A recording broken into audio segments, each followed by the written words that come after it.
Dementia की वजह से मेरी पत्नी कई महीनों में बदल गई है।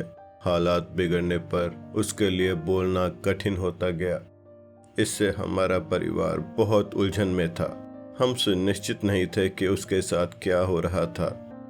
हमने उसकी आंखों और कानों की जांच कराई और सुनिश्चित किया कि उसका चश्मा अच्छी तरह से फिट होता था। भले ही मुझे अक्सर उसे चश्मा पहनने की याद दिलाने की ज़रूरत पड़ती थी। हमें पता चला कि अलग अलग और विपरीत रंगों का उपयोग करने से डिमेंशिया के साथ जीने वाले व्यक्ति को अधिक स्पष्ट रूप से दिखने में मदद मिल सकती है। अब हम घर पर जब भी संभव हो ऐसा करते हैं। अब हम उसका ध्यान केंद्रित रखने के लिए अलग अलग तरीकों का उपयोग भी करते हैं। मैं परिवार और दोस्तों को ऐसे स्वर पर बोलने की याद दिलाता हूँ जो उसके लिए आरामदेह हो, क्योंकि इससे उसकी व्यग्रता कम होती है और वह अधिक सहज व आरामदेह महसूस करती है। कभी कभी हम जानकारी को दोहराते हैं और कोशिश करते हैं कि जवाब देने के लिए उसके साथ जल्दबाजी ना की जाए। मेरी पत्नी जो कहना चाहती है उसके बारे में सोचने के लिए अब उसे और अधिक समय की ज़रूरत पड़ती है। अगर मैं व्यस्त होता हूँ या मेरा कोई अपॉइंटमेंट होता है तो हर समय धैर्य रख पाना कठिन होता है। कभी कभी वे बस सहयोग करने के मूड में नहीं होती है या वे हमारी मदद के लिए मना कर देती है। ऐसा होने पर अगर मुझे निराशा और झुंझलाहट होती है तो मेरी पत्नी मेरी शारीरिक गतिविधि से समझ जाती है। मैं ज़्यादातर शांत रहने की कोशिश करता हूँ और जब मुझे धैर्य खोते हुए महसूस होता है तो मैं उस पर या अपने ऊपर गुस्सा नहीं करता हूँ। मैं कुछ समय के लिए रुक जाता हूँ और फिर से कोशिश करता हूँ।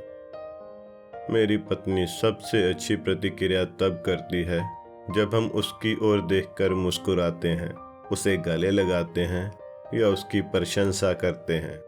हम उसकी गलतियों को सुधारने या उजागर नहीं करने की कोशिश करते हैं।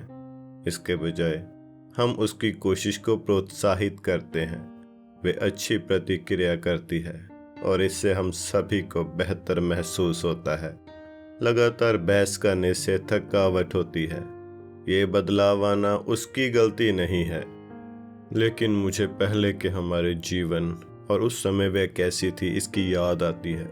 उसके देखभालकर्ता के रूप में अब मुझे उसके साथ संचार करने और जुड़ने में अधिक समय लगता है। हर दिन अलग अलग तरीके से कोशिश करना आसान नहीं है, लेकिन अब जब हम दोनों अलग तरीके की जीवन शैली के साथ समायोजन कर रहे हैं तो ये उपयुक्त भी है।